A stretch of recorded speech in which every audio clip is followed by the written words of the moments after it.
Bene, a questo punto passerei a Giuseppe Amauta che ci racconta un po' invece in Sicilia come hanno deciso e come soprattutto hanno attivato il loro steering group della valutazione. Io so che lui mi anticipava appunto che loro hanno costruito un percorso attraverso il quale mi sembra di capire, ecco, dal termine della valutazione intermedia di fatto c'è stata una discussione allargata allo steering group sui risultati della valutazione e quindi anche tesa ad implementare i risultati della valutazione. Probabilmente ci sono anche degli effetti in questo senso, già dei risultati in termini, no, di cambiamento. Ci vuoi raccontare quindi un po' la vostra esperienza in Sicilia?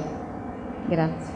Abbiamo assimilato appunto queste raccomandazioni come i reclami che vengono posti da utenti, dall'autorità competente ai sistemi di qualità.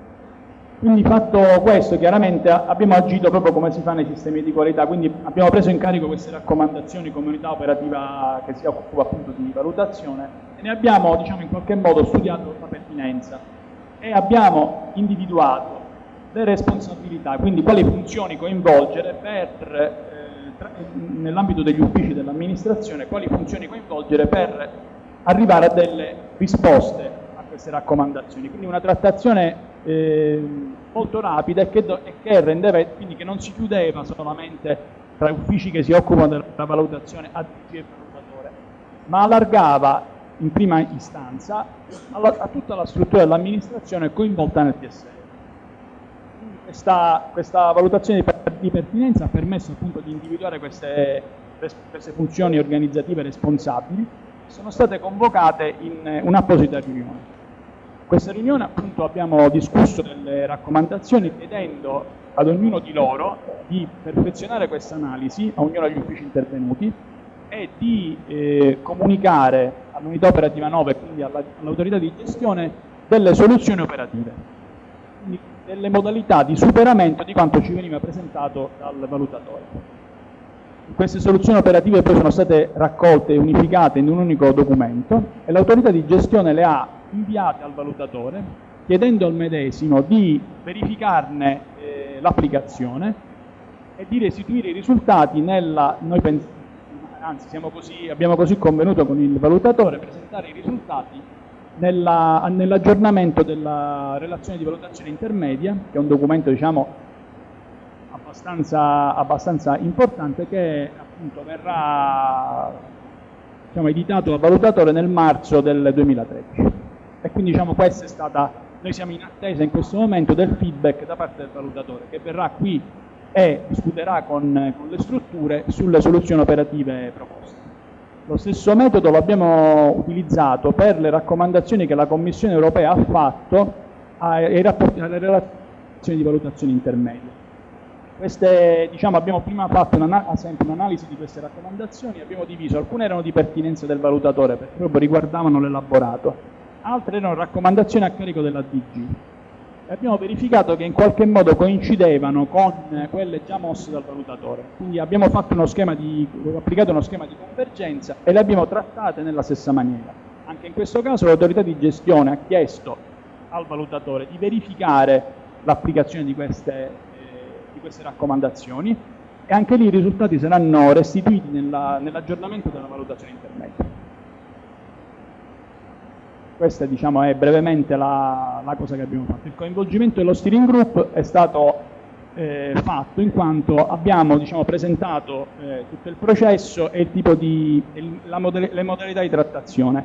Quando avremo chiaramente la risposta da parte del valutatore apriremo appunto il dibattito nell'ambito dello steering group. Bene, grazie Giuseppe.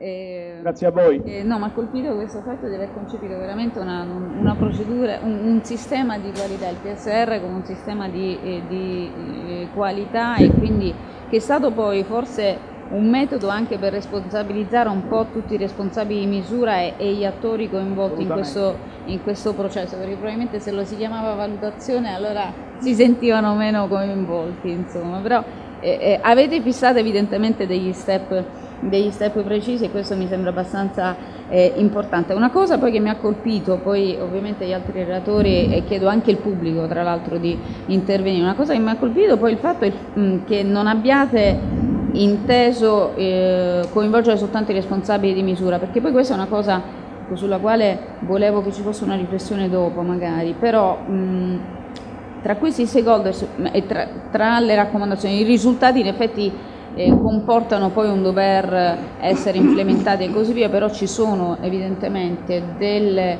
risultati che interessano più i livelli politici poi nelle amministrazioni. Quegli cambiamenti auspicati, diciamo, delle valutazioni riguardano più la policy o la programmazione e quindi dei livelli anche amministrativi, ecco, di governo, ecco, del PSR, che sono diversi da quelli che possono derivare ad esempio da risultati sull'efficacia dei criteri di selezione dei beneficiari, voglio dire, che implicano invece un coinvolgimento da parte più dei responsabili di misure e così via. Quindi esiste, no, una differenza anche degli attori all'interno dell'implementazione, del processo di implementazione del programma, esiste con una differenza tra attori che sono quelli poi più di carattere politico e che presumibilmente poco intervengono in questi processi che stiamo descrivendo oggi, almeno ordinariamente nelle nostre pratiche, mentre invece tendiamo sempre più a coinvolgere, no, i livelli di attuazione vera e propria, quindi responsabili di misura.